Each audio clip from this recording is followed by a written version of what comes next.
start with, thanks, Jessica. Let's start with the approval of the minutes. Did anybody have any comments, corrections? Somebody want to move to approve the minutes? So moved. Move to approve the minutes. Second. Okay, Lily, Yes. Marilyn, Yes. Tom, Yes. Mark, I wasn't here last week, so abstain. okay, Month, yeah. Ken, Yes. Al, Yes. and I vote yes. Thanks. Okay, Jessica, you are on.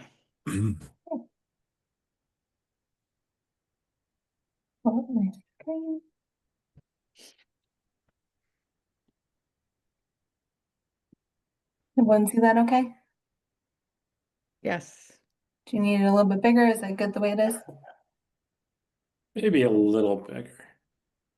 Better? Yeah, good. All right, so we talked briefly about this at the last meeting, but tonight is the full presentation for the draft commercial area of advocacy report for 2025. Ken did send some comments and suggestions over this afternoon that I haven't had a chance yet to compile into this, but we can talk about that during the discussion, and I'll have a couple of questions for you guys as to how to potentially improve the document as well.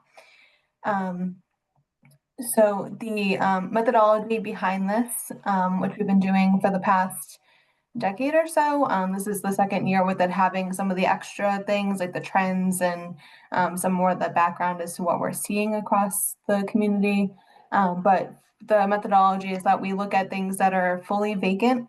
So if things have building permits or are in transition, they don't count as either occupied or vacant because they're in that transitional phase. We know something's coming, but it's not there yet, but it's also not vacant because there's no for rent or for sale signs on the premises. And that's just to be conservative with our estimates so we know what's going on, making notes of what's coming so we can keep an eye on it for the following year. So up to last year, we had seen a nice decline happening since the COVID spike. However, this year we did see it go up a little bit, not as much as we thought it might. It went from 9.06% last year to 9.35%, which was primarily because of the end of lease terms. So a lot of businesses signed 5 to 10 years, which typically wouldn't have as much of a spike, but because of COVID and a lot of people closing their doors, there were a lot more people signing leases in 2021 and 2020. So the little graph for that vacancy rate, you can see the slight uptick, but it's not a significant uptick. And you can see that typically there is this up and down trend over the years, but we are expecting to still see it hopefully decline again in the new year.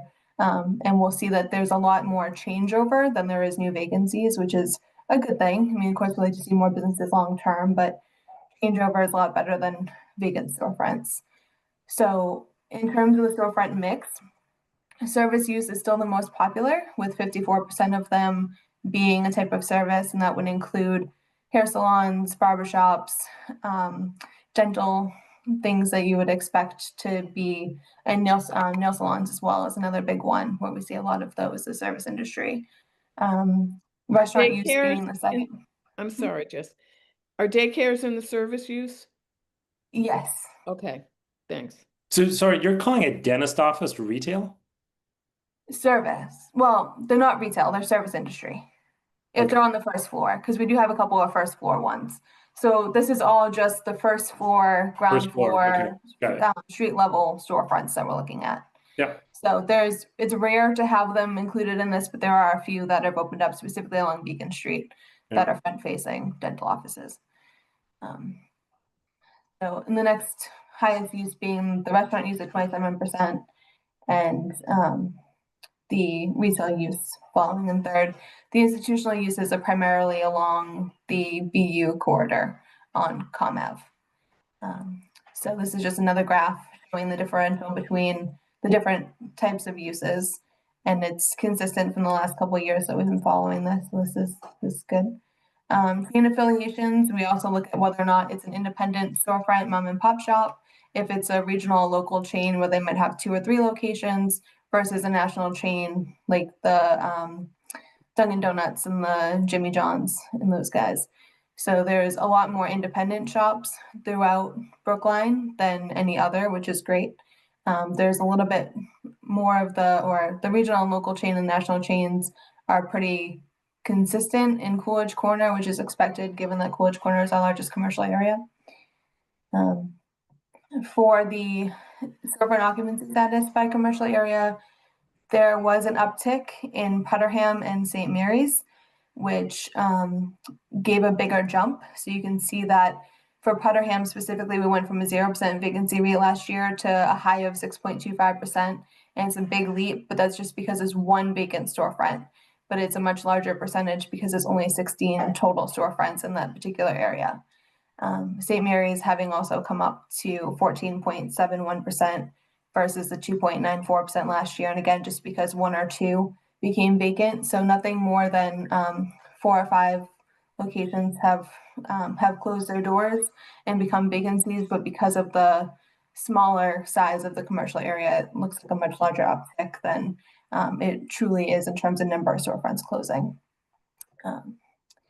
Then going into the business mix by commercial area, Chestnut Hill and Brookline Village and Coolidge Corner all have that high service levels, with the restaurants coming in second for the majority of them. But there's a nice even split across most of them. And again, the institutional use is really a long comment of where BU's locations are.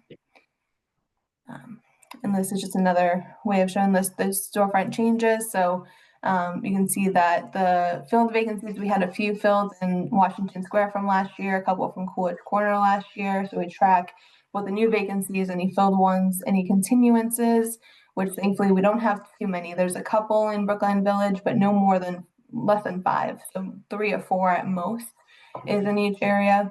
But you'll see with the purple bars, this is the changes in storefront occupancy.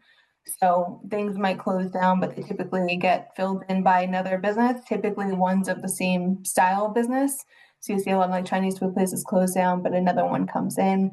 Same with nail salons and hair salons. It just tends to turn over with a new name.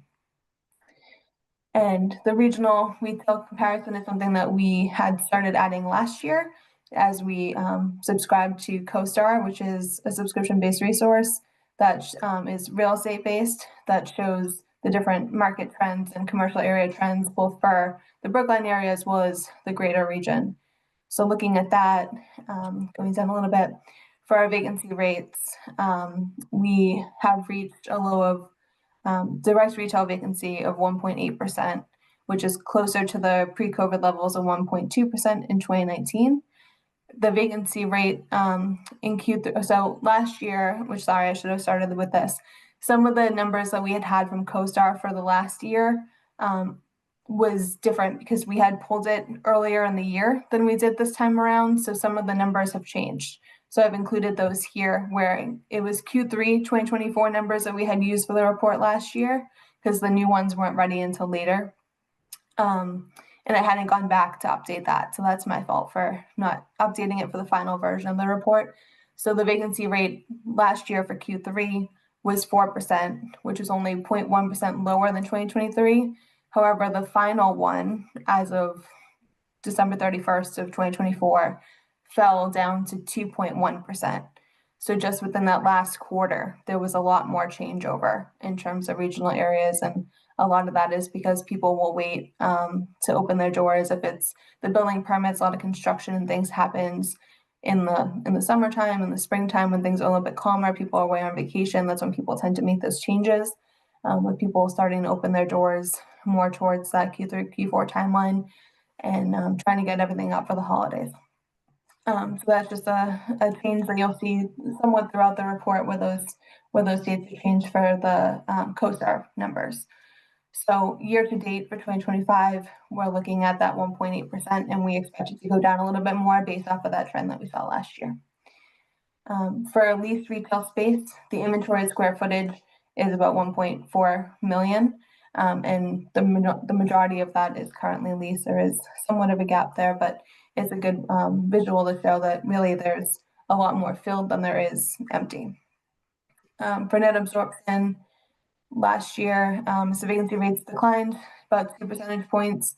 The positive net absorption peaked, And we had seen a negative net absorption of 58,000 square feet during the COVID era. So we're getting a lot closer to those pre-COVID levels, which is a good thing. We're in the positive again. So that's a good trend to see. For the triple net rates, we're seeing it go down again as well. It is just about the same as it was in 2009, with it being a little bit lower than the 2022 average triple net rent. So it is going down, which is what we like to see to be able to get those things filled in. It's a record low of $31.0 or $31.03, which is below $32.99, which was 2009's rate. For the office market, I kept the reference in here about the linkage study we had done, which is still from 2020 or 2022. So it's still showing what the region is based off of the COVID timeframe, but we are seeing an increase slightly of the office market vacancy rates to about 7%, which is similar to what it was in 2020 as the multi-year leases come to term for renewal. So a similar trend to the storefronts where we expected an uptick. In this case, they're not changing over quite as quickly, but anticipate that it'll go down again based off of the trends in prior years. The explored observed trend is something that we had added last year as well, talking about the meals tax that was collected, which going down to the chart, we don't have 2025 numbers here yet. They're not quite ready. Typically they come out around this time. So I will add those as they become available, but we are seeing that is continuing to climb, which is what we expect, given that restaurants are open and active. And we had talked about this a little bit during the outdoor dining trend as well when we were talking about changing the fees, that the meals tax really is going up because of that program, as well as just the general use of the restaurants being filled and open and back to full capacity post-COVID. So we had seen both of these last year with a significant increase in the Asian cuisine restaurants. That trend is continuing. We hadn't talked about the 4 or 5 that had opened in St. Mary's. Some of those were still in limbo last year. They had just started to open their doors when we were talking about this. So they're incorporated here again as they're all officially open. And we are still anticipating that the Asian themed market will still be opening at Coolidge Corner. They're in the process of getting their doors open. I'm not quite sure what their timeline is, but it is still coming through. And so we continue to see that trend as we move forward into the new year. The decrease in banks is still an ongoing trend. Typically, it wasn't a bad thing. A lot of people had talked about the fact that maybe banks were just kind of a wasted storefront in the terms of not offering something like another retail shop because they tended to take over some of the larger locations. However, I have heard from a couple of town meeting members about St. Mary's in particular, that the last bank there had closed, including the final ATM that was on the wall. So there isn't one within walking distance of that commercial area. So they're considering themselves a bit more of a desert for banks, which is something to continue watching, because while you can do a lot of your actual banking online or on your phone now, you still can't take out money from those locations on your phone. So people are having trouble trying to take funding or take funds out of their accounts. And some of the local businesses don't offer any kind of cash back opportunity, which would have been the backup plan for those in that immediate area. We're also seeing a increase in fitness services. There's 3 in Brookline Village, 1 on Comm Ave and 1 on Coolidge Corner that have opened their doors in the past year. That continues to be a trend as well with the ones that are also already open. Derek had mentioned at the last meeting, and Ken had mentioned it in his email to me today, that there is that trend in bakeries. I have to add that into this report. One of the questions I will have for you as we go into discussion is just whether or not we want to do a complete trends list for basically any time post-COVID. So we incorporate all of the things that have happened since 2020. Currently, the trends that are included are specifically related to the year that we're doing the report. So the bakeries, for example, we had talked about Flake last meeting, and that had opened about 1.5 years ago. So I hadn't updated this in case we don't want to include trends prior to the year that we're working on. However, since it is a newer edition, we can certainly go back and say trends for the last 5 years and update that, but just food for thought, so don't forget to ask later.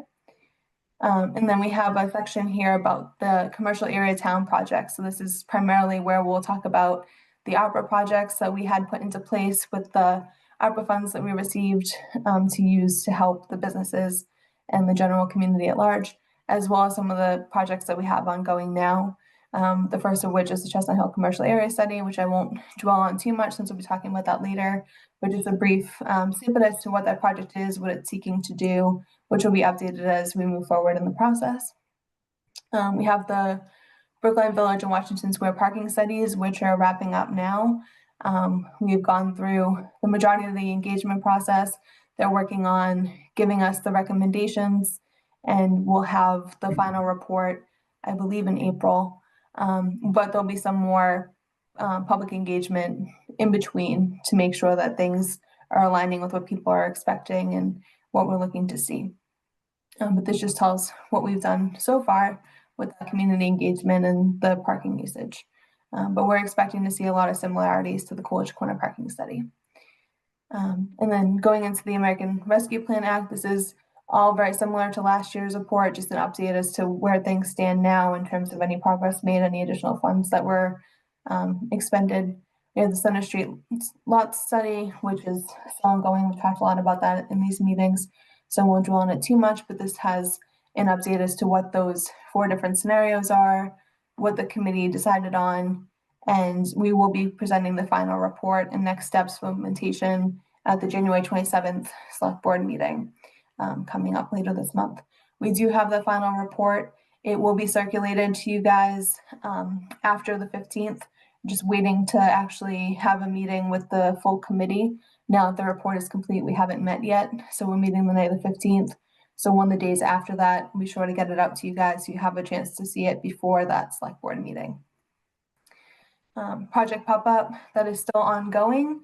It has been somewhat successful, though we haven't had any businesses that have done it actually move into our locations yet, which we're still hoping to do that through the partnership with Project Pop-Up.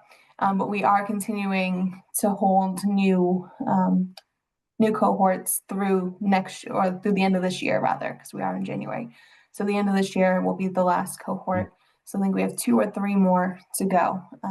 So there's still hope of having some new ones open up. We did have one that opened the doors on Newbury Street in Boston, which is pretty fancy. Isn't in Brookline, but it's still a good thing to share. For Brookline Art Makes Community, all of the art projects that Aaron had put into place while he was here are just about completed. There's 2 more murals that'll be finalized this year. They'll be done in the spring. There was some scheduling, and there was a property that we had lost that required a new location to be found. So they'll be completed this spring, and all of the projects will be done, having completed about 50 of them throughout this process. We are looking to continue doing some more public art projects, depending on financing and those kind of things, but we are hoping to kind of build on this momentum and keep it going. The seasonal parklets program we do in partnership with the public space folks, and we will continue that again this season in the summer. This year we had it at Craft Zone, the Coolidge Corner Theater, and Clear Flower Bread, all of which had great feedback in terms of usage. People were seeing it, they were utilizing it. It's relatively decent weather this time around, so they had a good turnout with folks actually using the space. And then the Coolidge Corner parking study was left in here. It was included last year, but incorporated again this year because the final report hadn't come out until March of this year. So just worth mentioning in terms of both the timing of the final report being finished, as well as the association with the other 2 parking studies that are currently ongoing. So more for informational purposes than anything new in this particular instance. And then the Small Business Resilience Grant Program, we had $500,000 that was allocated to 20 small businesses for 26 projects. So far, there have been, I believe it's 11 projects completed. that are already fully expended and paid. Oh, here we go. 300,000 of the 500,000 have been expended, with 11 projects fully completed, and the remaining are set to be completed by August of this year, some sooner than that, but we have to have all funds expended by the end of August.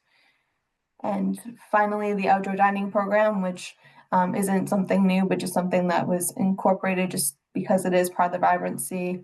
And we were able to offer part of our ARPA funds to a 2025 outdoor dining program participant grant that would be either reimbursement based or new parklet based for people to be able to do their on-street seasonal dining. And that was successful with 8 restaurants being awarded funds up to, I believe it was $8,000 was the most that was received, just based off of the cost of making those parklets.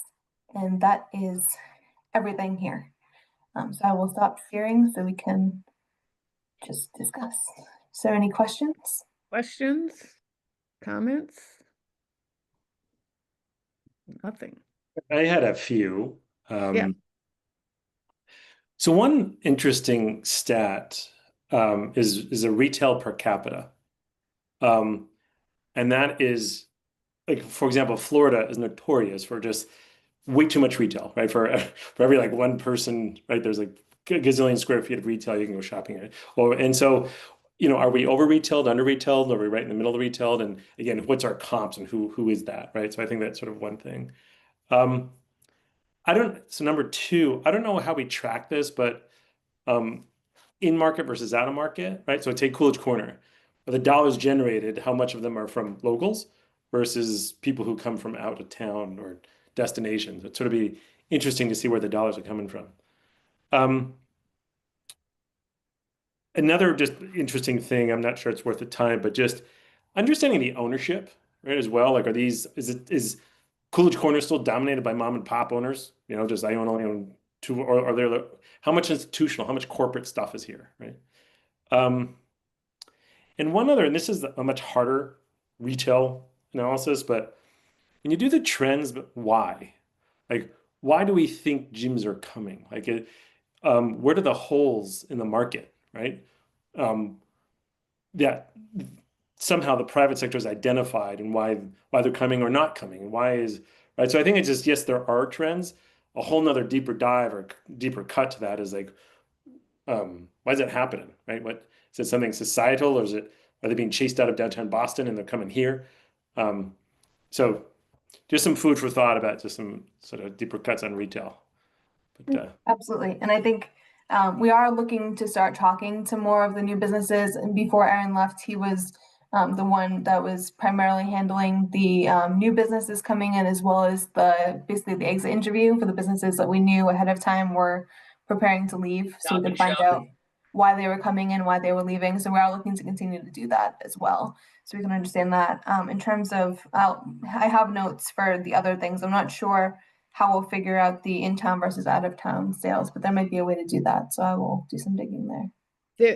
I know that David Lashinsky, because he talks about it, and I imagine other businesses, he tracks credit card receipts. And he also has a pretty big online business. And he could, I think, answer that question for Eureka. I don't know. I assume other stores keep the same kind of data, but I don't know. Yeah, and it's a question worth asking. The reason I hesitate is because during the outdoor dining momentum, when we were trying to figure out the meals tax for what was outdoor dining versus what wasn't, there's a lot of hesitation to share that kind of information with the town, primarily because of the public rights to know requests that we have to provide the information for. And just generally, a lot of them are primarily takeout. They track some of it, but not all of it. And it's a lot of sorting through. So certainly a question worth asking. I just don't know how easy it'll be. Yeah. Anybody else? Yeah. Ken. Oh, Lily, I'm sorry. Is that why? Did you have a hand? Yeah, I had a hand up. And then Ken. Yeah, I think one of the trends that, as opposed to theme, that would be interesting, and I'm not sure if we've already looked at this, is actually just like time of opening. I think one of the things and the, criticisms that I feel like comes up with the banks is not necessarily that they are banks, but that they close at 5 o'clock in some of our commercial areas. So I think that is something I'm also kind of interested when we're talking about vibrancy of the town of, when you're walking around at 6 p.m., you've gotten off the train, you're getting out of work, like, are the majority of our businesses still open? And I don't know if that's something that we have or, is easily available. Like I know the Booksmith I love, they now have these extended hours until like 10 p.m. So that's been a really cool thing to be able to, get out of the movie theater and the bookstore still open. But I'm just kind of curious if that's something you've looked at before. I haven't, but I think that it should be something we have access to. I know for the restaurants and things for the CV licenses, they have to provide their hours of operation. I think we should still have something for the other guys as well, but I'll look into that and see what we have available. Ken, So I've sent Jessica an email with these comments, but I'll just run through them briefly. I think there's I'm concerned that the methodology, which we've discussed for many years, of storefronts is a little misleading because, as the example you gave, you could have one storefront change the percentage in a district that's sort of disproportionate because we don't use square footage in the denominator. But that's, we've discussed that in the past. But I think I think the tone sometimes underestimates just how vibrant our commercial areas are. And to that end, I would start with the Coolidge Corner Theater. There's no mention of that in the report. And this is the first year that the expansion of the Coolidge Corner Theater was open the entire year. And just to throw some statistics out at you, that expansion completed, they opened in March of 2024 as a $15 million project, and that added about 275 seats to capacity, including 2 additional movie houses. But also, I think a lot of people are not fully aware that there's an education and community engagement center at the top of the building, plus a large conference room that's being used by local nonprofits. And in total, they sold 300,000 tickets. Plus, they hosted all these events for the town, including a more walkable Brookline event that a lot of people attended. This is clearly our key anchor and generator, and I think it deserves at least a paragraph or two in this report. I also noted a couple things that Jessica spoke about, and I think it's really indicative of the strength of our market is the restaurant resiliency, and just how when Busy Bee went out, Brookline Deli went in, when Ivory Pearl went out, Barcelona Brookline is in the process of expanding into that space. And then more recently, I think La Voile went out and the Columbia Steakhouse went out. And so these things are happening in fairly short order, and I think it speaks to the underlying strength of the restaurant market. The other thing that I think is worth noting is we should give kudos to the 2 restaurants that were given regional acclaim, the Michelin designation for the Thai restaurant in Brookline Village. Somebody could help me with the pronunciation of that, please. Mahanium. Say again? Mahanium. Thank you. And then Barbala, they did fall from #1, but they stayed in the top 5. They were #4 in the Boston Magazine. And I think we're all aware, but I think it's worth just putting in writing that Washington Square, when you think about the combination of expansion and replacement restaurants, plus these regional recognitions, that has really truly become a regional destination for dining. I think the youth demographic is something that's being served. You can see that both there was a second-hand shop that opened, and the vintage vinyl is going strong, I guess. And Bar Louette, good luck getting a seat there.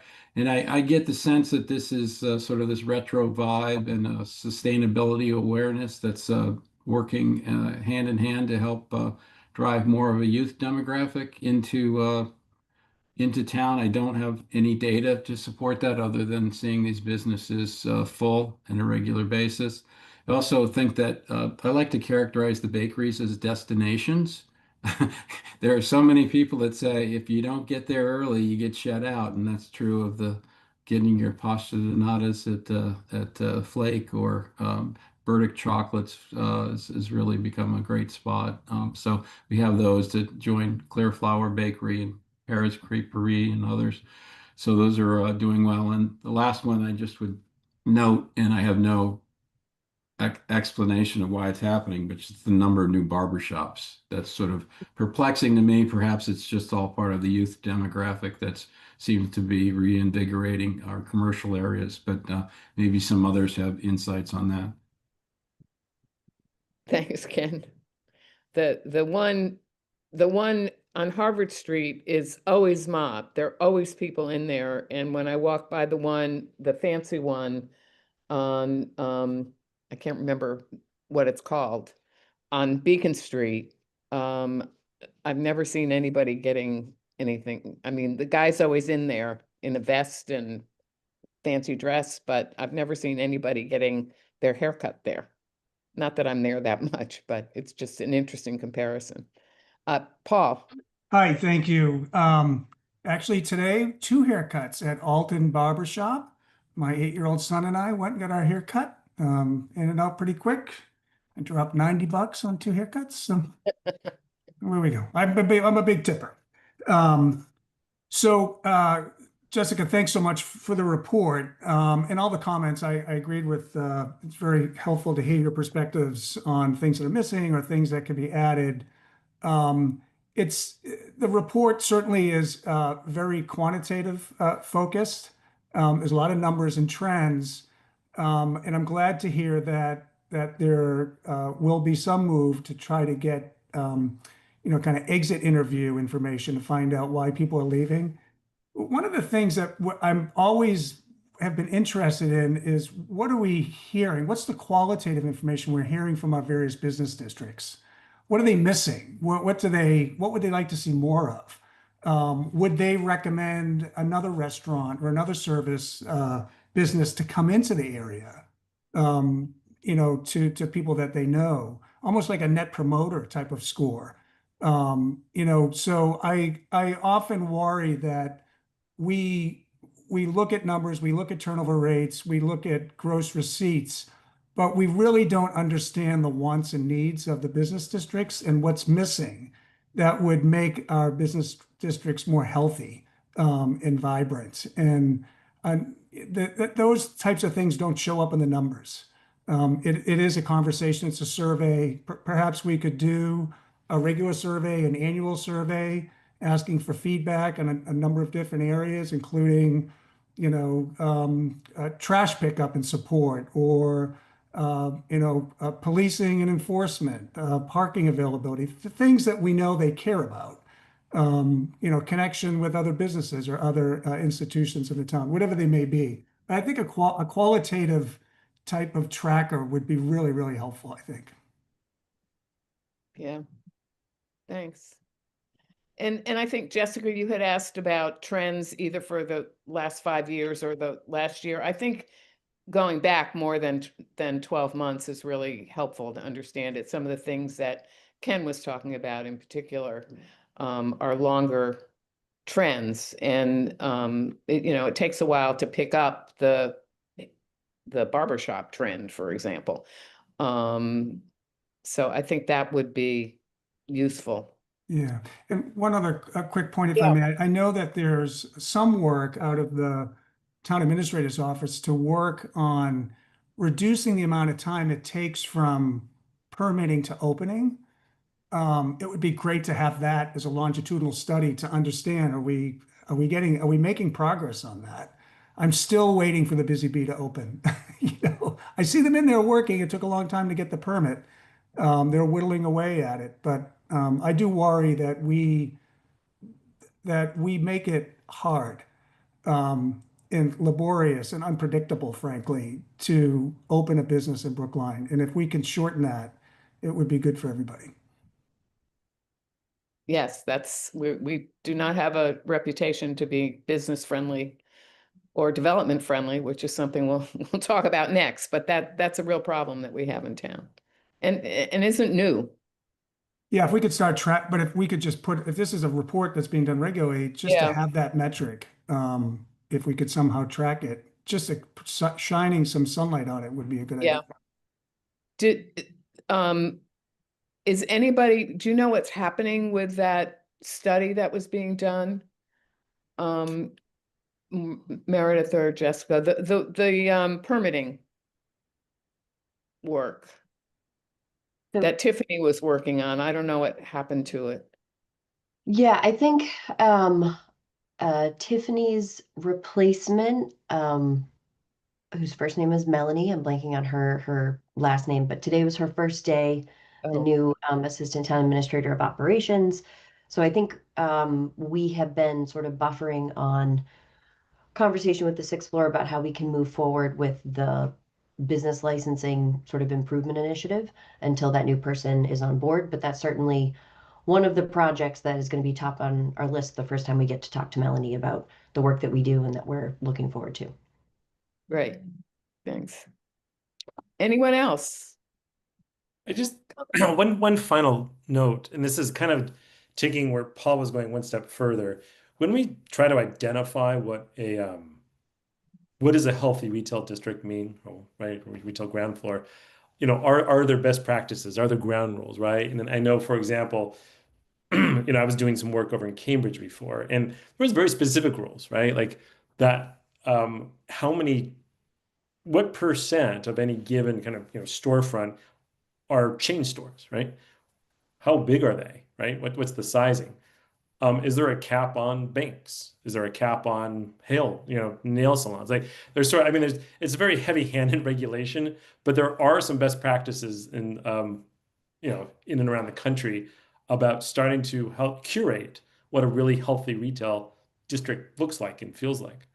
And I don't know if that's within the scope of this document, but it's sort of like the next step of after you identify the trends, like are they necessarily good trends, right? Or is it something like if all of a sudden we're inundated with all Asian food, then all of a sudden are they cannibalizing each other and they all go out of business, right? So I guess like how much do we heavy-handed as a as kind of as town policy, how much do we put the invisible hand of the capitalism in there versus good governance and retail health? So. Yeah, briefly on that, Mark, I think that's an important point, but we have to be very, very careful about how we go down that road.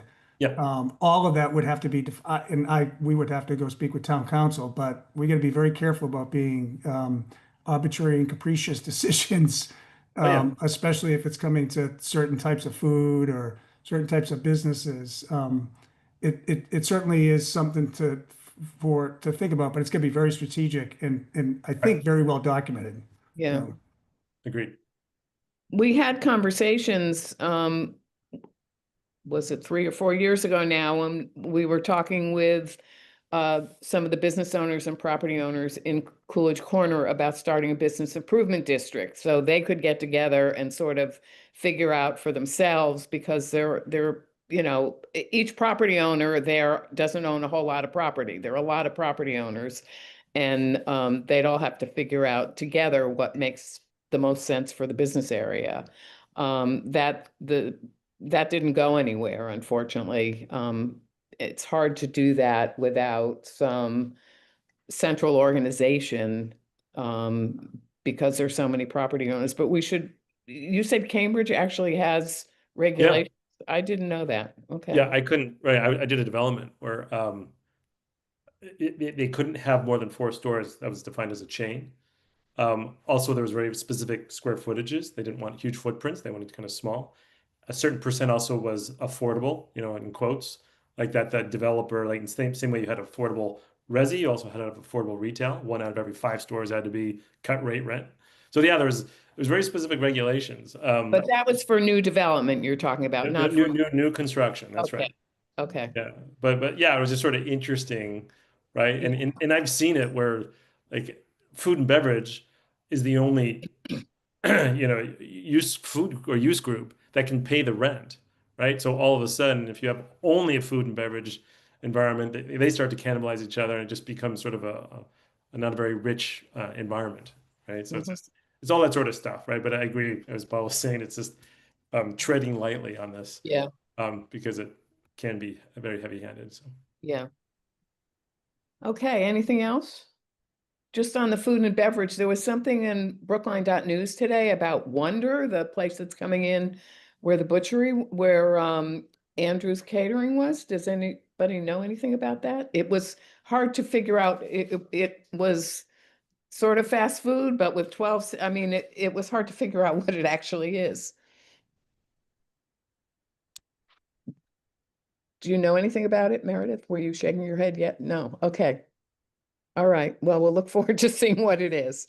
They're opening a bunch of them at the same time in the Boston area, it said. So it's a big space. And you had forwarded or flagged for me and Jess the shout out that the draft storefront survey got in the Charles River Chamber newsletter. Oh, right. Yes. There was a mention, the Charles River Chamber weekly newsletter had a mention of the storefront survey, of the Brookline storefront survey, and Greg, the executive director of that chamber, was suggesting that other towns in the chamber should do the same thing, which was interesting. Okay, is that it? You got the direction you wanted, Jessica? Or, okay. Yes. If anybody has any other comments, send them off to Jessica. And you're updating the select board when? I don't have anything on the calendar for Oh, the okay. select board update. Okay. Usually we just provide them a copy, but typically we Oh, have it all right. presented, but could be something we do this year. Jessica, Okay. I think that you should come and do what you just did for the select board. Be really, really helpful. Perfect. I will get it on the calendar. Thanks. Okay.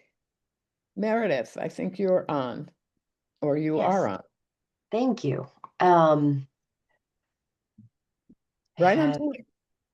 yeah, this is great.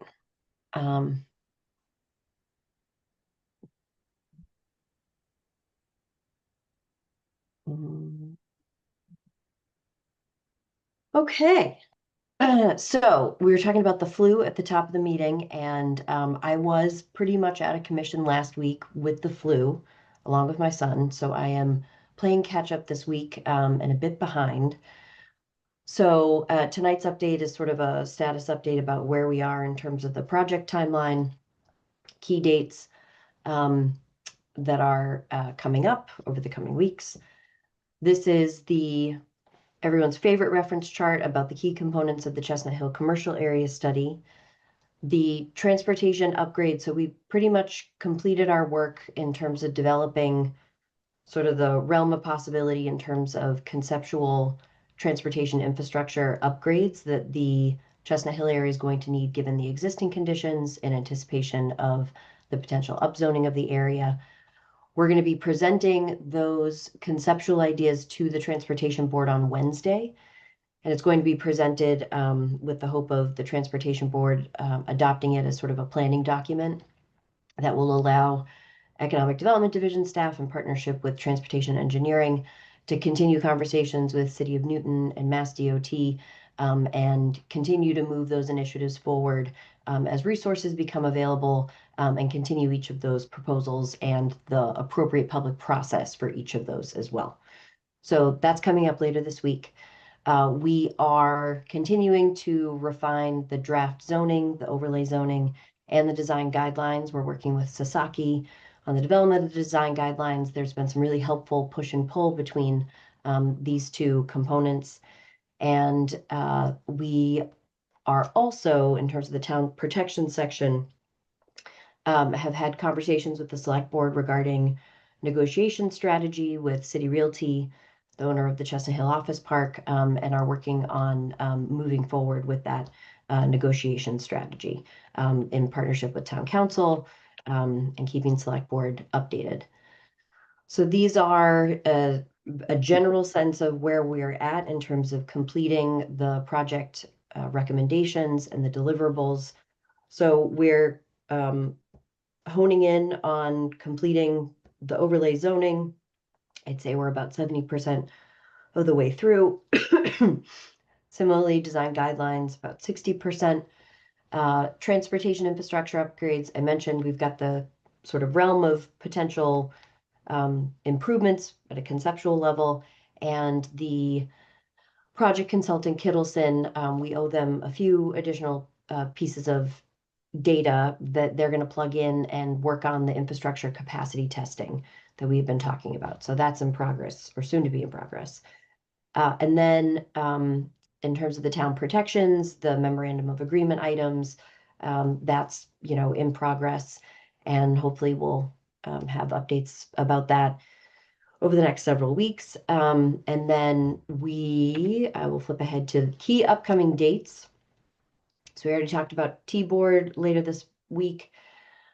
A week from tonight will be Community Advisory Group meeting. This will probably be the last project update and opportunity to receive feedback from the Community Advisory Group before we start finalizing our recommendations and gearing up for the Select Board presentation.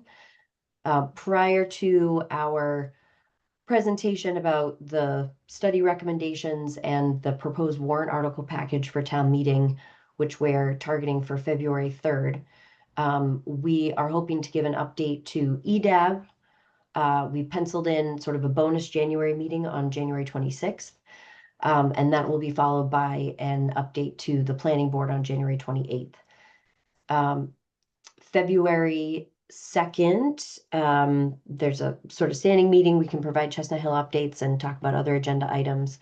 The anticipated warrant article filing deadline, which is going to be finalized tomorrow night, I believe, is going to be February 25th, which is about a week later than we had originally anticipated. So that's helpful to have a little extra cushion in terms of timeline for finalizing the warrant article package. And then based on the current meeting schedule, March 2nd will be the first time EDAB meets after the filing deadline, but I don't think the warrant will be finalized, executed. I'm not sure what the correct term is, until the following day, March 3rd. So April 6th would be the first EDAB meeting after the warrant is finalized. And then so even if I hadn't been a few days behind after being sick, this particular meeting, we're sort of in between updates to the versions of the draft zoning, and having some back and forth with Sasaki about the updated design guidelines. So, but I did just want to provide a broad strokes overview of the most recent zoning draft, which we shared back in early December.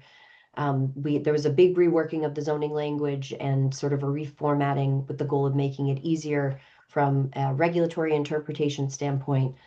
We updated the open space requirements and sort of refined the definition for open space for the Chestnut Hill 4.0 commercial subdistrict.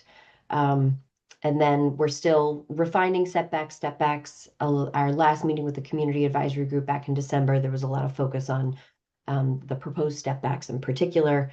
George Cole was at the last two Community Advisory Group meetings as sort of the additional EDAB representative, EDAB subcommittee representative, and had a lot of participation in terms of addressing questions from Community Advisory Group members as well as the public in terms of development feasibility issues.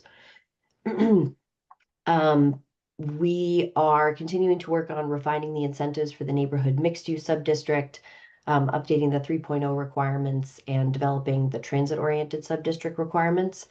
We refined some of the ground floor commercial requirement, tree canopy, and also, speaking of our update to the Transportation Board, given that we had the benefit of this transportation study and a sense of what would be needed in terms of improvements in the area, we did feel that it was appropriate to increase the minimum requirement for the infrastructure mitigation payment through the zoning.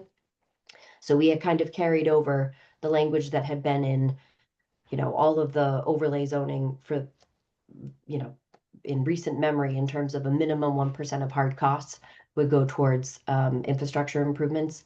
And so we've increased that to a minimum of 2% with some nuance for the 4.0 and what we anticipate to be larger development projects.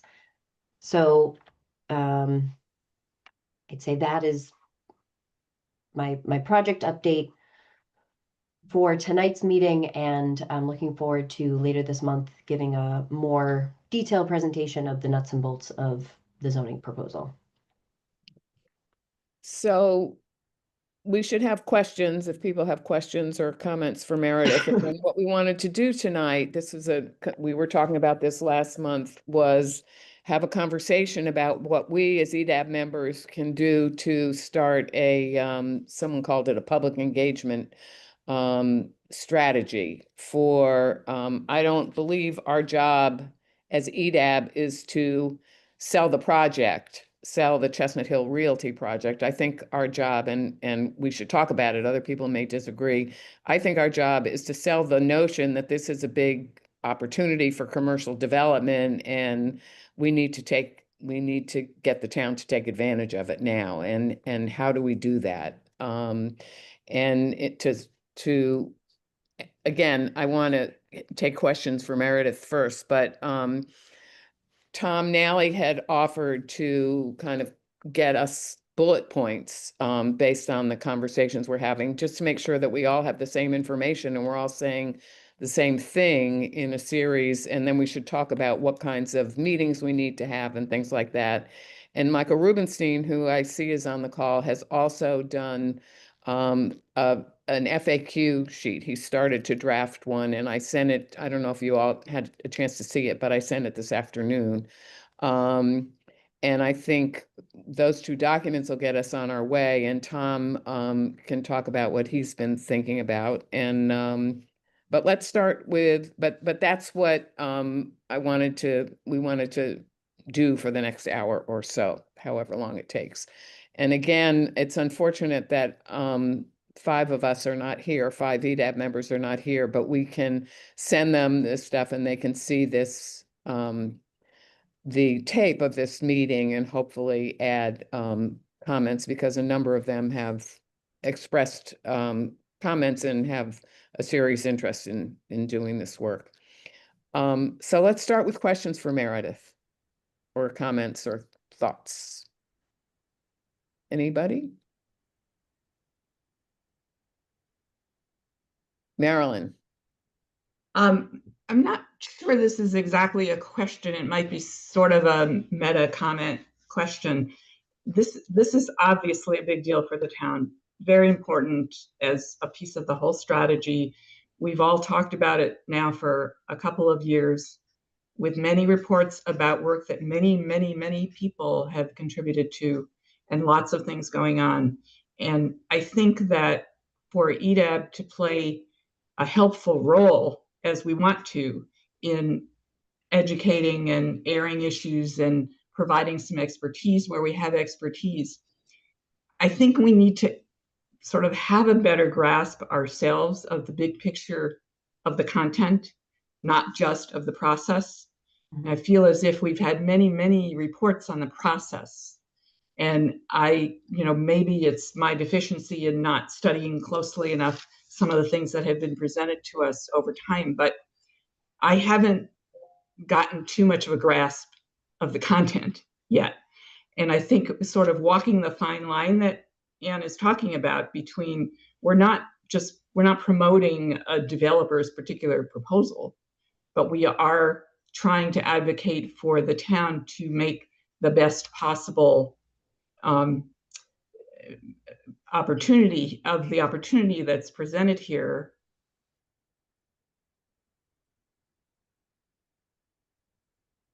Did Marilyn just freeze? I think so. I think so. Oh. Well, hopefully she'll get back quickly. Of the town's last large potential commercial We development. lost you there for a little bit. I think we've been having some internet server problems here. You froze, yeah. Yeah. Are you able to hear me now? Yes. Okay. I think we have to have a little more sense of the content, the big picture content, in order to really walk the line that you want us to walk between not defending a particular development proposal, but asking and presenting on why it's an important opportunity for the town and how the town can best react to that opportunity. And I just am not, I thought Michael's piece was very helpful on certain points that we hadn't seen laid out before, and it was very coherent.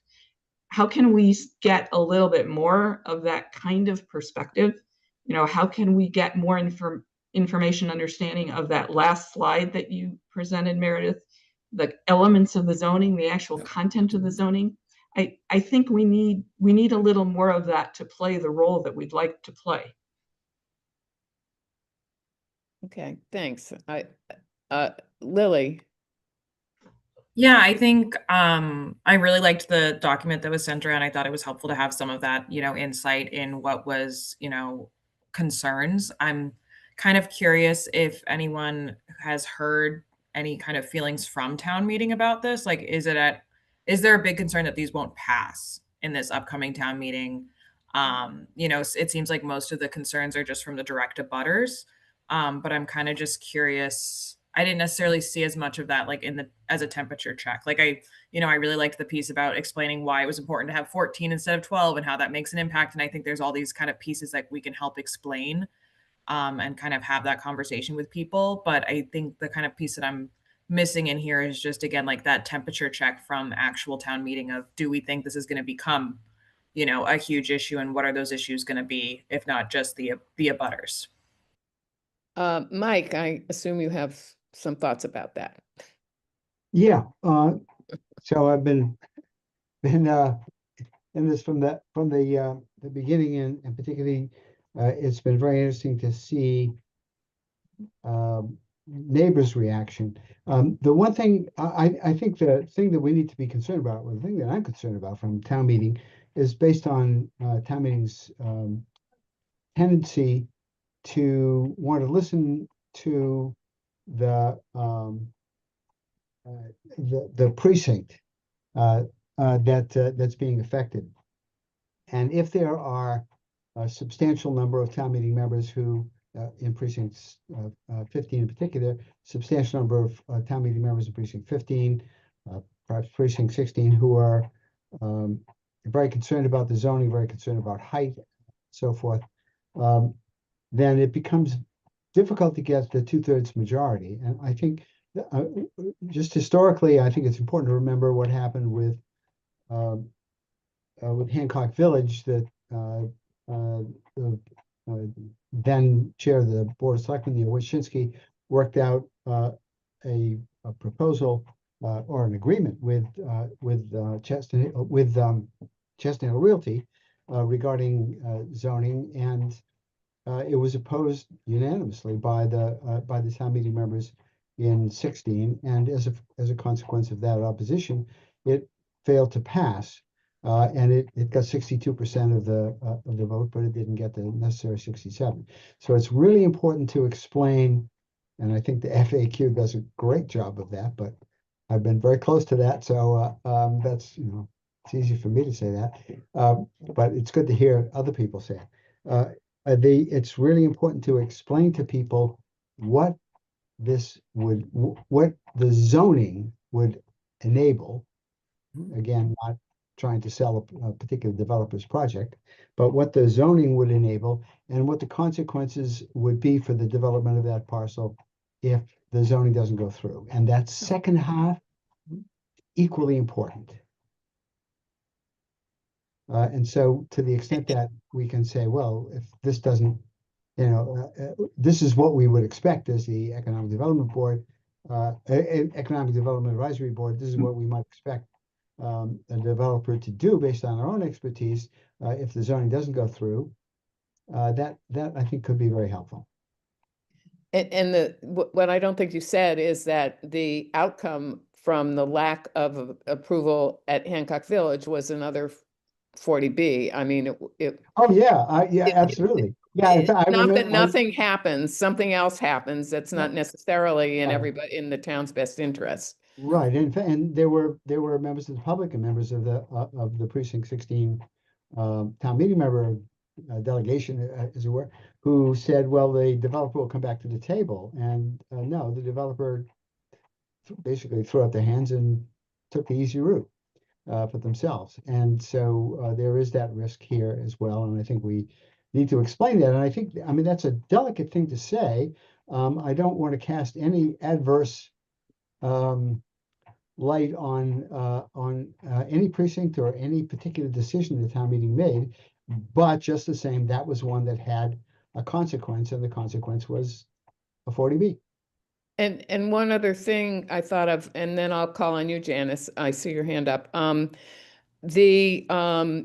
We were talking before about the reputation the town has in terms of permitting and things like that. And there's been a lot of press all over the place about this project and this rezoning effort. And if it doesn't happen, it's going to be very hard to get anybody else to be interested in developing in town for a very long time. So I think that's another thing we need to be aware of and help people to understand.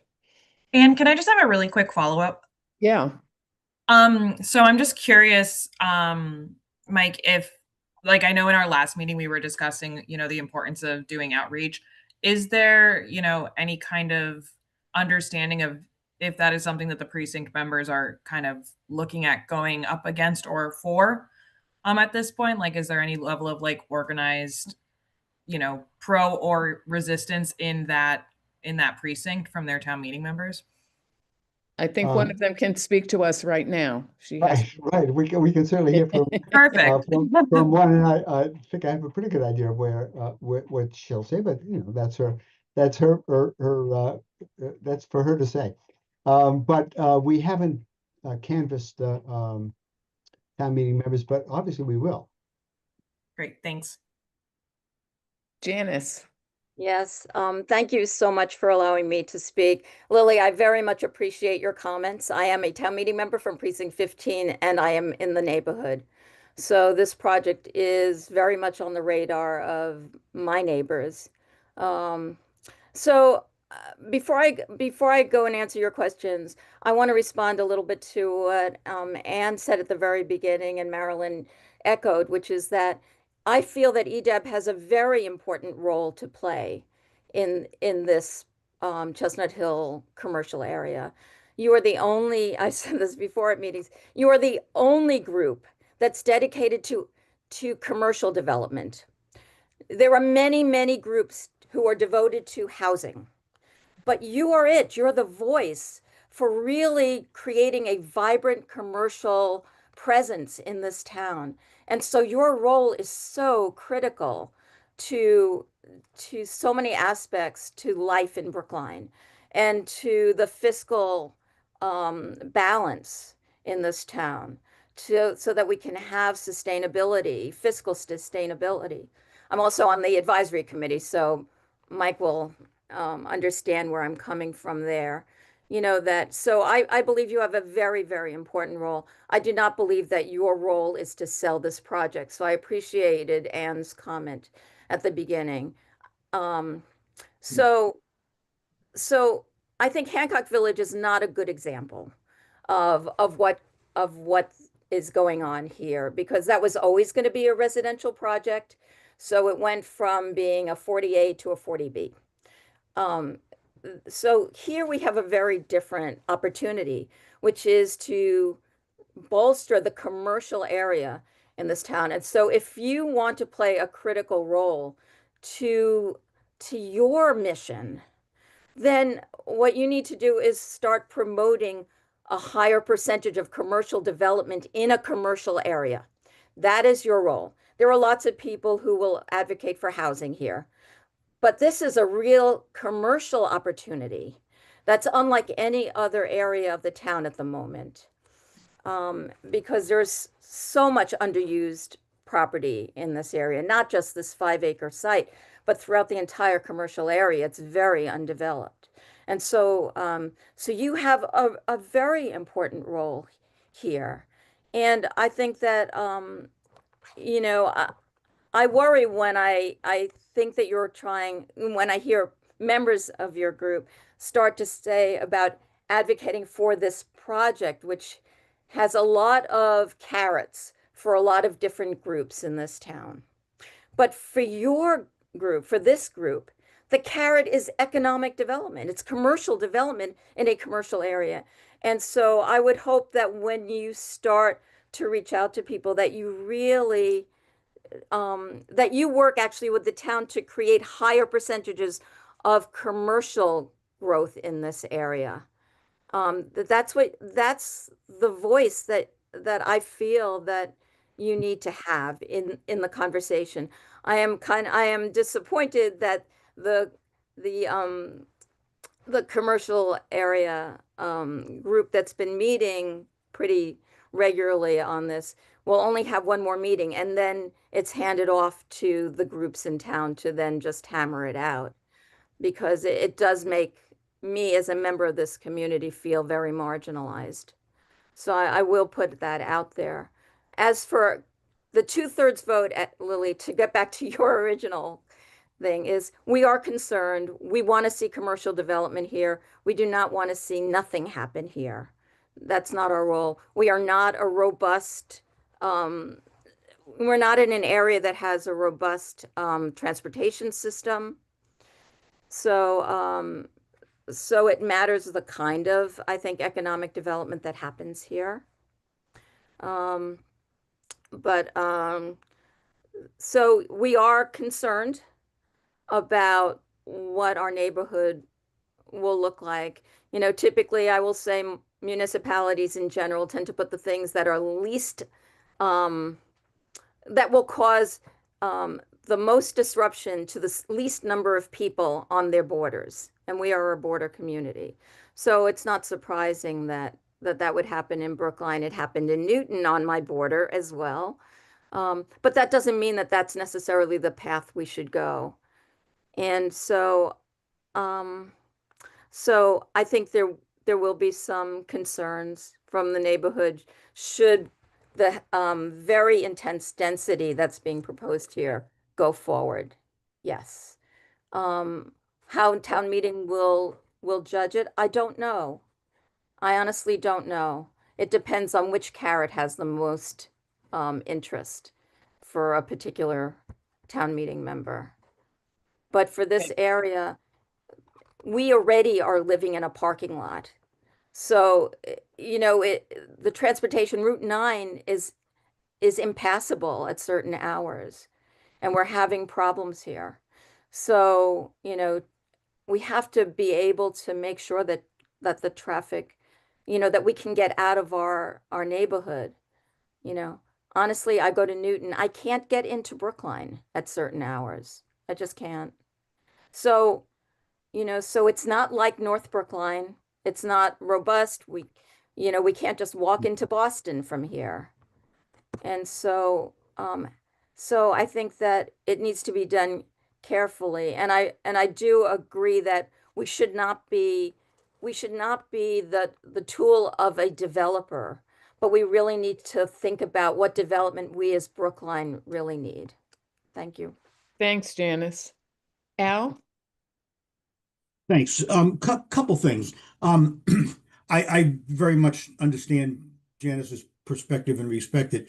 But I want to say as a member of EDAB, and you know, let me remind folks for the record that I'm on the board of Brookline for Everyone. I think everyone knows that, but I want to speak for a moment, not from that perspective, but from the perspective of somebody who's been on EDAB for a long time and who, you know, who comes to this group, you know, fully committed to commercial development, both for its own sake, in the economy of the town and the region, and because of its disproportionate benefit to the town's fiscal condition.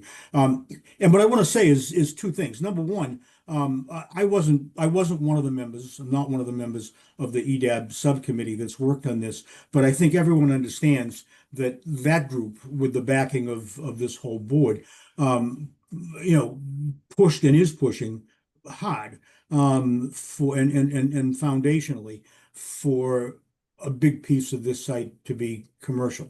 Everyone on my screen understands that the market right now, you know, left to its own devices, is going to push in an overwhelmingly residential direction.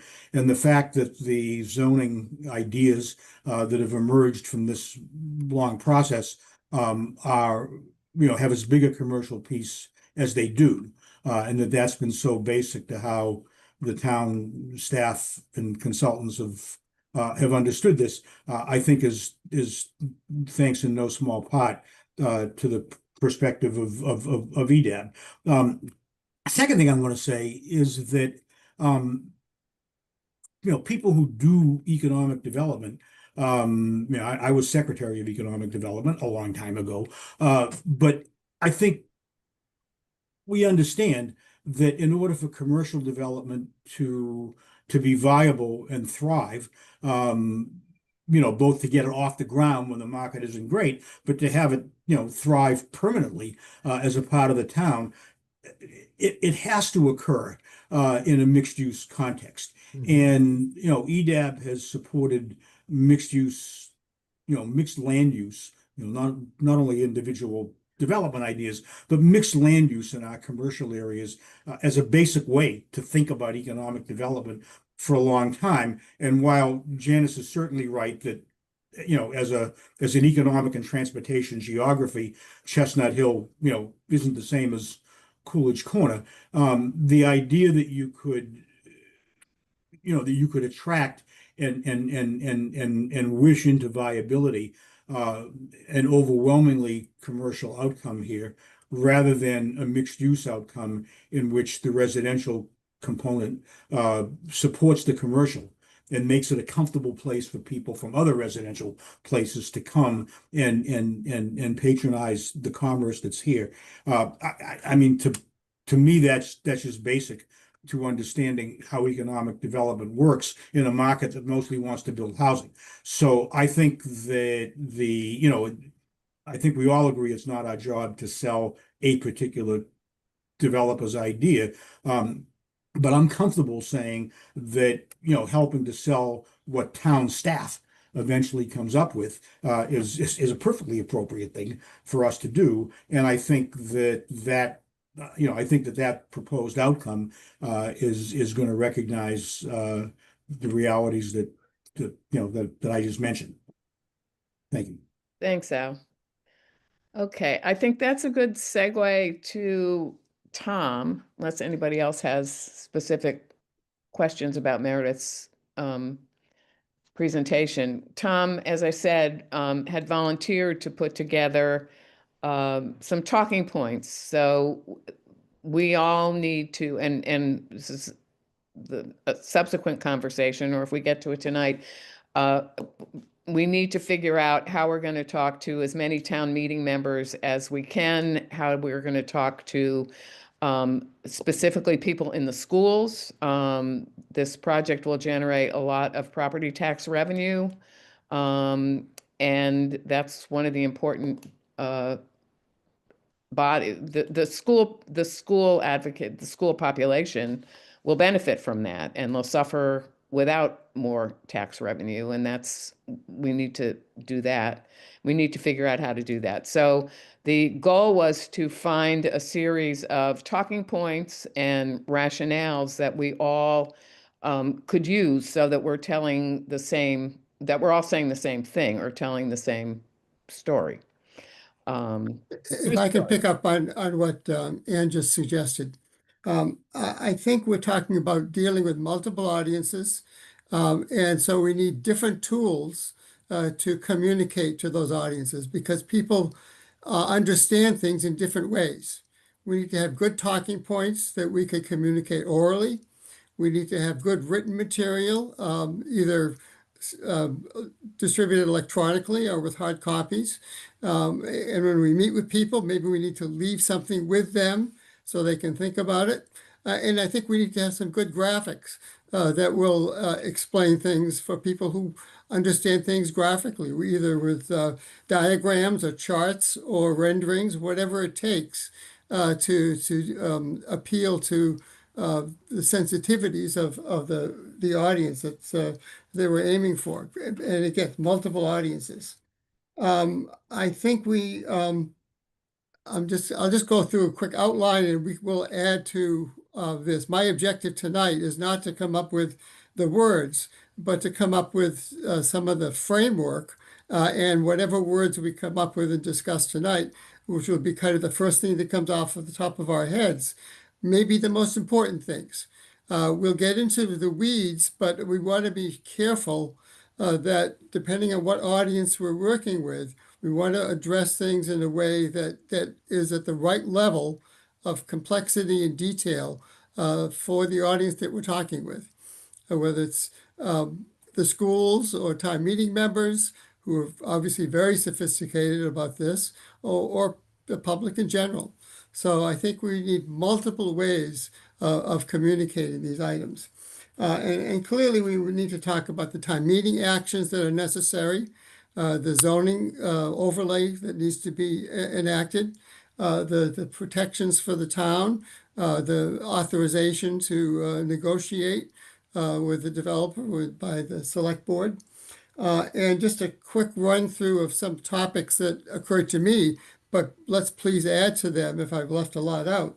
I've had some discussion with Meredith about opportunity cost, and I want to talk about that in a minute. The fiscal impact, obviously, tax certainty, zoning, design guidelines, traffic and transportation, and other impacts like shadows or whatever people are concerned about. But I think we need to answer maybe 3 basic questions as we're putting this together. One is, why is this site so important? If there's no action, what could happen? And we just talked about that. Are there other alternatives? And there are alternatives, and they may or may not be as attractive as what we'd like to see on the site. We talked quite a bit about how we're aiming for this, and going through some of my notes I just took. Let me go back to this first question. Why is this site so important? Well, we've been talking about it for a long time. There are no other sites like this in town that are big enough, that are situated in such a way that we can have this kind of commercial development and mixed use on a large enough site. They just don't exist beyond this location. As Janice suggested, it's really an opportunity to bolster the commercial development. But as Al suggested, mixed use is really going to help reinforce that. And this is the only site really that is large enough to do a lot of that. If there's no action, what could happen? Well, we've talked about this, 40B or nothing. And I think nothing is not an alternative that we want to see happen. Opportunity costs. There are a number of opportunity costs that I want to highlight. One is that we miss the revenue that can be generated from this site if nothing happens on the site, if we don't enact things now in the next town meeting session. There's deferral of this tax revenue, but also importantly, given the way the market is operating, given the way construction costs and development costs are increasing, the feasibility that's being fine-tuned right now may go off the table. And it may well be, if we come back to this site in some years in the future, there's going to be a much larger development necessary to make it feasible. So we're kind of coming up with a sweet spot that exists for today, but may not exist that way in the future. We talked a bit about the fiscal impacts, and I think what Michael put together very well talks about a lot of the benefits that we need to cite in our oral presentations as well. We need to do it in a way that people can understand it. We need to do it so that the audience that we're talking with is on the same wavelength as we are on. We talked about the need to have tax certainty, and how that will be achieved is something that we need to explain to people. Zoning and design guidelines, we talked a bit about that, but we need to explain kind of the how and the why we've come to this mix of overlay requirements. And traffic and transportation, that's going to be key. As Janice suggested, Route 9, Boylston Street, is very difficult to negotiate. How are we proposing to deal with that and make an increase in development density accommodated in this transportation network? And what do we come up with? And then what are other impacts? So that's kind of the outline that I see happening. As not to make a pitch for a particular development, but as we said, help people to understand how we got to where we are today and why we think this is the best combination of attributes and guidelines and controls that we think will work to make this site the most beneficial for the town. So that's my quick overview of how I want to proceed with this, but I'm looking to fill in the outline. And you want to take it from here? Yeah, Paul has his hand up. Yeah, thanks, Tom, for that outline. I think it's pretty comprehensive. There's one point that I think I want to encourage folks to get confirmed, which is the downside. I'm not sure 40B is on that list. We're above the threshold. I don't believe the developer has a project eligibility letter. I don't think they've gone through the process. So I don't believe 40B is the looming incentive here that's being talked about right now. So you just want to confirm that if you're going to start speaking about that. I'm not 100% sure that's actually true. It looks like Meredith is shaking her head up and down. Maybe not, but this needs to be confirmed. I don't think it's actually true. It could be something in the future, years from now, but it's not. I'm thinking in the longer term, I think, but clearly to me, the biggest risk is if we miss this opportunity this year, costs are going to go up and feasibility is going to change. Right, that's all. I'm not going to disagree with you, Tom. I just want to make sure that if you throw out the 40B scary thing, it needs to be true, and I don't think it's accurate. Sure. I do think City Realty did fire a project eligibility letter for 2 separate 40B developments. I do see Jennifer's on. I don't want to put you on the spot. That's correct. Okay. So they've started the process. Yeah, but we are in safe harbor. But we're above that safe harbor. So again, all I'm saying is make sure you have that fleshed out before you throw it out. That's all. Yeah, well, they've publicly, I've read that in published stuff. They've talked about that. I mean, if we're in safe harbor, it's not going to happen soon, but the other thing again, and I haven't been part of these conversations, but they can release the existing building for another 10 years, and basically nothing then can happen for another 10 years. That's another potential outcome of not doing something now. I mean, they own it, they want to get revenue from it or sell it, they need to do something with it.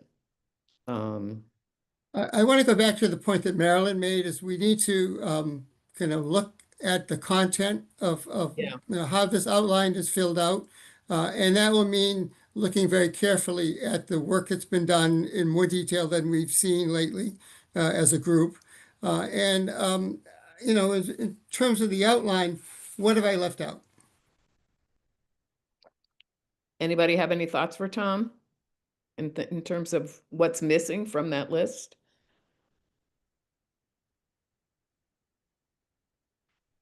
Nobody? Oh, sorry, Ken. Go on. Well, no, I think your list is comprehensive, Tom.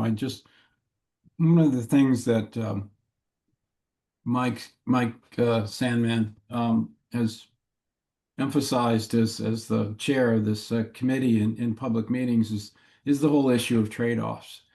And there has been a significant amount of focus on the 14-story building and that height that has been, I'd say the one key factor that dominates the opposition. And there's just no getting around. We can't pretend that that height of a building is any kind of context, because it's not. I mean, the tallest buildings around there are 6 stories. 1330 Boylston, the existing Citizens Bank lease building, and the new 40B that Raj Dhanda is building on the corner of Hammond and Route 9 is also 6 stories. So there's no context in which the 15 stories is there in the immediate area. You have to go down west to I think it's Chestnut Hill Towers that has a 16-story building, but that's set back. So we just have to acknowledge that. But and so then the comment is, and some very thoughtful people have said, well, let's just make it 12 stories. And we had this discussion at the last CAG meeting, and there is, if you look at what's being proposed, and again, we sort of flip back and forth between talking about a specific development and talk about zoning, but the reality is the 14 stories is what's being proposed by this owner right now. And in that 14 stories are multiple levels of parking within the building envelope. If you go to 2 Brookline Place, the 9-story 2 Brookline Place building doesn't have parking in it. That's next door at a 6-story garage.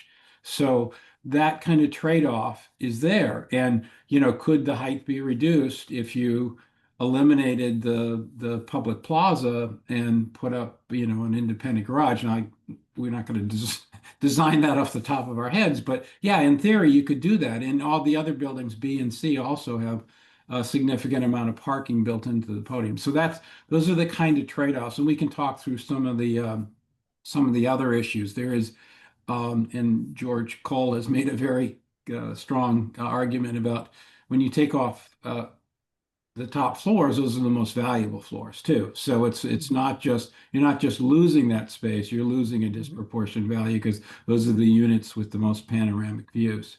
I do think that there are some things that are just rock solid that nobody or would have the ability to refute on a factual basis. I think is that this would it's being proposed now, both the combination of the zoning and the specific proposal would have a significant increase in the net fiscal impact, and that cuts across multiple components of income, not only the property tax, but there would be also they're proposing a 204-room hotel, which it would generate a significant amount of the hotel occupancy excise tax, and then the personal property and meals and other things. And it also would likely have, because as we know from our tall building survey studies that Kara did years ago and other analysis we've done, that the so-called SAC ratio, the school age child ratio, is particularly low for high-rise building with central entrances, and using a 1.5 ratio there is appropriate, which was done in some of the scenarios by RKG.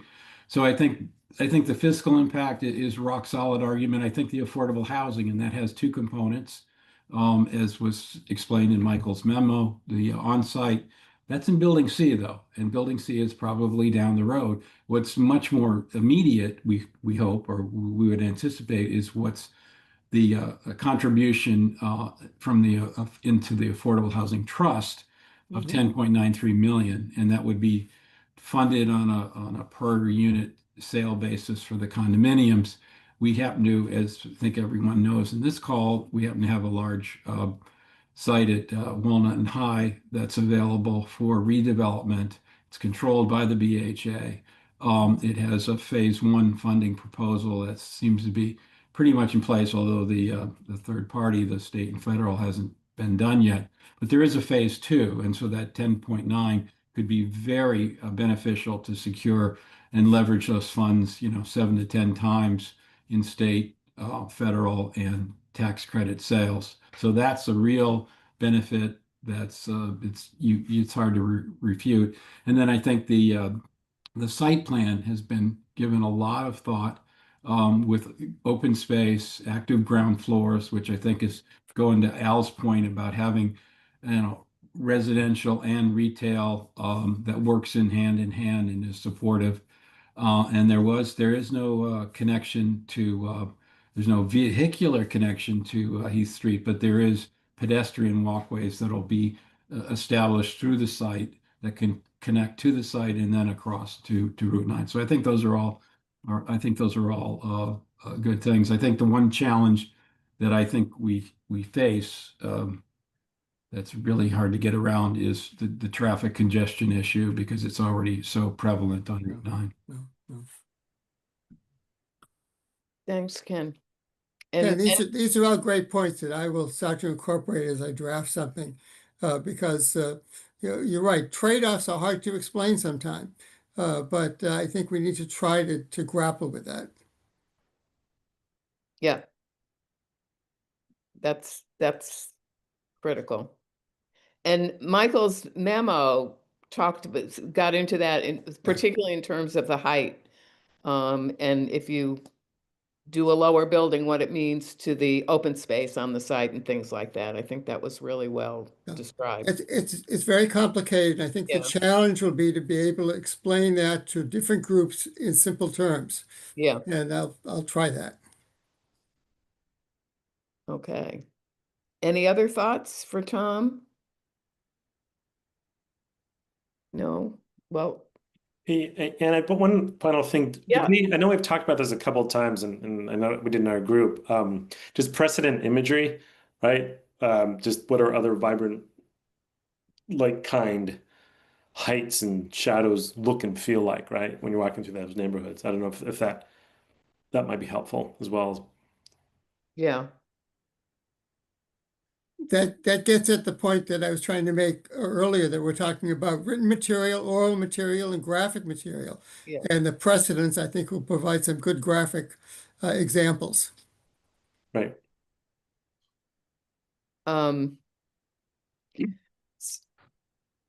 Anybody else?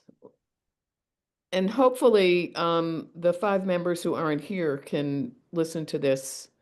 You thought it would be ready tomorrow, Jess? So if you can send them all the links and maybe the time that we started this conversation, if they just want to go to that, and hopefully some of them will have additional comments as well or thoughts.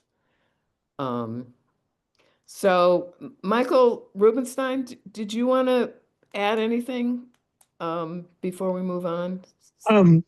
Well, aside from my own thanks, I just want to note that there are 3 members of the select board on this call. So I don't think I can say anything further without potentially tripping up open meeting law concerns. So I think I will pass just with thanks. Okay, thanks.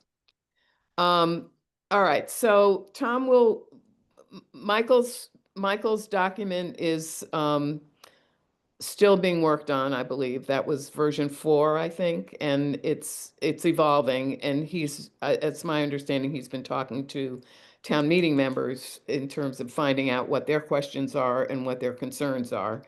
Tom is going to work on his, and we're not going to wait till our next meeting to talk about this, because what we need to start doing is getting organized to have, I've spoken to a couple of town meeting members who are willing to have coffee hours or whatever, wine in their living rooms to speak with, to invite the other town meeting members into precinct and start these conversations. And we should probably, I'm not sure when the right time to start that is. I don't know whether any of you, particularly Ken as a town meeting member, or Paul, have ideas about when the best time in the process, or Mike Sandman, is to start that. But we've got that, and then outreach to some of the PTOs and stuff, as I said, because that's a huge audience. And I keep remembering Bob Sperber, when EDAB got started, talking about every, dollar of tax revenue meant this many dollars of tax revenue meant another teacher or more books or whatever. And that's a potent argument. And what I suggested, this is going to take several drafts. Oh, yeah. I'm not going to get it right the first time, or second or third or fourth time. So I need everybody's help to help refine things. Okay, so what you've got to do is send them to Meredith or to Jessica, and they can get them out to us, and then we have to get the comments back to them. we can't discuss it Mhm. online. Mike Sandman. You're muted, Mike. I'm a little concerned. Michael Rubenstein has put together a really good FAQ at the beginning, or it's got it. There are more things to be done. We need to have some graphics and so forth. But I'm a little concerned that if we have a parallel effort, a few folks are working on a parallel effort to do some of these things, that they put together graphics, put together talking points and so forth, that will duplicate effort and not be as efficient as we could be. And I'm wondering if there's any way to create sort of an ad hoc group to work on how to present the warrant article to town meeting. As far as timing goes, there's no point at all until in starting until there's a warrant article, and that requires the zoning to be completed by the planning department and submitted by the select board and get into the warrant and so forth. And probably if it's possible to have a report back from one or another of the various town bodies, that I'm sure will weigh in. I expect that based on a conversation I had earlier today, that the school committee will be asked to comment, because it has a fiscal impact on the school committee. And perhaps we'll have a report from EDAB itself, from some other committee that we can use as a basis for saying, well, okay, this is what's beginning to develop, and we'd like to talk to you about this. Thanks, Mike. I think that the intention, I mean, Michael's document is a tool, and what Tom is talking about is another tool. And we certainly shouldn't be repeating the effort, and we need to work together to do that. And if what it takes is a subcommittee, we can do that. But I think everybody needs to use, I mean, as Tom said, different audiences and certainly different individuals. Some people need to see a picture of it to even think about it, and others need to, read other things. And some people want to read the zoning article itself, and others won't want to do that. But you just said something that reminded me. Meredith and I were talking earlier today and had a question, just a process question, because we're trying to figure out when EDAB should have a public hearing on this. Our March meeting is scheduled for the 2nd, and Meredith's understanding now is that the select board won't approve the warrant until the 3rd of March. So my question is, can we have a public hearing on a warrant article that hasn't been approved by the select board yet? Does anybody know the answer to that question? I would say sure, why not? It's if there's if the select board changes it in some significant way, or decides not to submit it, then it's a moot point. The article, that whatever advice the EDAB provides is no longer relevant. I'd be rather surprised if either one of those things happened. Paul? The only risk of doing it before is what potential action are you going to do based on that public hearing? If your plan is to use that public hearing as a vote to recommend favorable action on the article, you may open yourself up for some criticism that the public was not even aware of what you were going to deliberate on and hold the public hearing on. So they may not, even when they read the warrant, because it'll be so confusing. But I just, informational perhaps to start, instead of having a public hearing, having an information session. This is certainly going to need, and Rubenstein's done a lot of work here, and others, to educate folks, but it's going to take education in interactions to get to the level of vote that you would need to have this past town meeting. Okay. So the earlier the better. That's what I think is what Mike was saying. Yeah. Yeah, that's a good idea, Paul, to have a meeting, an informational meeting. This is coming up before the select board. What do we think about it? And it's an opportunity to make a comment without make it a sort of official comment. Yeah, and let the warrant disseminate a little bit and let people actually look at it before you hold the public hearing and start voting. There's been criticism in the past of public bodies having public hearings so quickly, and most town meeting members don't read the warrant the first day it's published. So it's just little advice. Well, thank you. No, that's very helpful. That's Yeah. helpful. We'll figure it out. I mean, we may need to have a meeting on the 9th or even later in the month. Okay. I'm sorry, I lost the track when you were talking about schedule. It reminded me that we had that question.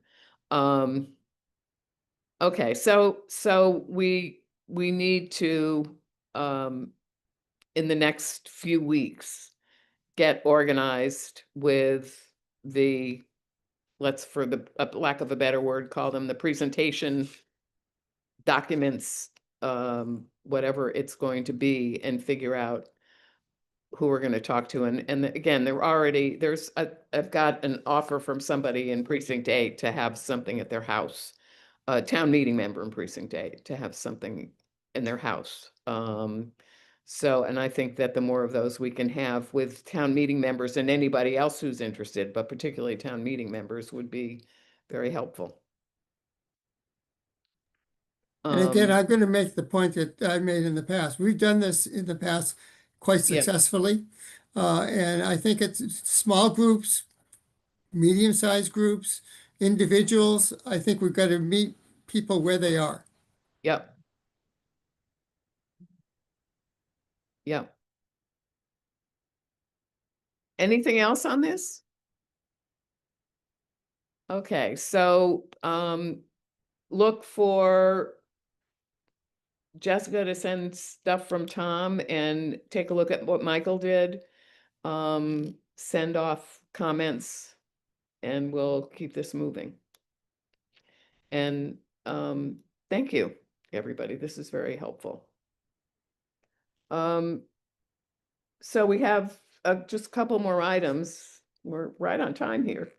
The comp plan and then the bridle path review. So Al or Paul? I can give a brief summary, and then Al, please chime in. I just had a meeting on this today. So the next big step for the comp plan is our last, and I'm going to call it last and final, but our next big piece of community engagement. That's going to be taking place towards the end of this month at Town Hall. I think the date is the 21st. You'll get an email communication about this with respect to the what, when, and why. But we are diligently working on the models that we're going to present to the community that they can give feedback on. There'll be workstations that people can walk around and maps. We're also working on a survey that will be communicated town-wide to make sure that we're getting diverse input into the comp plan. And also we have this concept of a meeting in a box, which maybe the Chestnut Hill West needs a meeting in a box, which is basically all the material you need to sit down with a small group and execute a small engagement session in your home. So that's the next big step for us. And really what it's about is we got a lot of feedback from the community with the initial survey and public engagement sessions that we did. And now we're focusing on growth. How much growth? So we have kind of a steady state. If we just leave things the way they are, what does growth look like and where is it likely to happen? And what you may get or what you may not get as a result of that. And then we have forecasts as of what growth may look like in a more planned way. And we're going to ask the community, where would they like to see that growth happen? What may it look like? Is it mixed use? Is it tall buildings? Is it medium-sized buildings? So on and so forth. And then physical impacts and green space impacts, things like that. So that's going to take place. That's really our next big piece. And then we will sit down and start doing the hard work of cobbling this thing together, and doing the work with this group and other public bodies to present it to them and get their feedback before we create the final version and present it to the select board and the planning board for I hope approval, because it's been a long time, Al, that we've been at this, longer than I think we had all imagined, but it's important work. And I will tell you, I keep getting phone calls about Chestnut Hill West, and how does that fit into the comp plan? And what's the comp plan say about Chestnut Hill West? All these things are related, frankly. And the work that's being done at Chestnut Hill West is in line with many of the messages we've heard about from the comp plan engagement that we've done with the community so far. A lot of the difference is how high do you go? People concerned about height, right? Something 14 stories is different than something that might be 8 stories or 6 stories. And people equate density, for some reason, height with density. And I think that's a reasonable human thing to do. So we've heard quite a bit about that as well. So that's what's going on. Expect an email this week, widely distributed, about what the next steps are, when and how, and all that stuff. And we're marching to get this thing done, by May. Thanks, Paul. Okay, Al, anything you want to add? I have nothing to add. Thank you. Okay, all right. Okay, Lily, anything on the bridal path? We're starting our monthly meetings this month on the 22nd with open meetings. So I shall have something for our next meeting. Great. And then one thing, actually Ken saw this, I didn't realize it. The article was at 8, the dark skies warrant article. The moderators committee has been established. I believe they're meeting tomorrow for the first time. Ken had sent that email. Is it tomorrow? I had asked Neil if we could have a restaurant operator and a business on that committee, and he wanted to keep it relatively small, so he said just one. So Ailish Gilligan, who's the owner of the Public House and who's the chair of the Small Business Development Committee, is on that committee. So we have a representative from a commercial area on it. So we'll see what happens. I'm not even sure who else is on it. I actually saw the list of names and I didn't know some of them, but so that's going to get started. So we'll keep up to date on that. Any other business questions? Anything? Okay, so everybody look for the information from Jessica, from Tom, and again, as Michael Rubenstein updates his, we can comment on both of them. And again, they're two different, we don't want to do things twice. But they're different kinds of tools that we can use to explain why this is so important to the town. And I think it's as much as not doing things twice, but having the same message. Exactly. A consistent message is really exactly. Yeah, exactly. Okay. Thank you, everybody. And we'll see you next month. If not, oh, well, the 29th we're scheduled. Is 28th, 29th? 26th. 26th. Excuse me, the 26th. Monday the 26th. Monday the 26th. Yeah. Just so people know, I assume it's still scheduled the 27th. The select board meeting is going to hear the presentation on the Center Street lots work. Is that right, Mike Sandman? Okay. So that's happening as well for people who want to hear that. And as Jessica said, you'll get after our meeting, after the committee's meeting on the 15th, you'll all get the final report, which is a really good piece of work. And the schedule for what we're going to do moving forward. There's going to be a lot of work come. Okay. Thanks, everybody. Thank you, Madam Chair. Thank you. Night.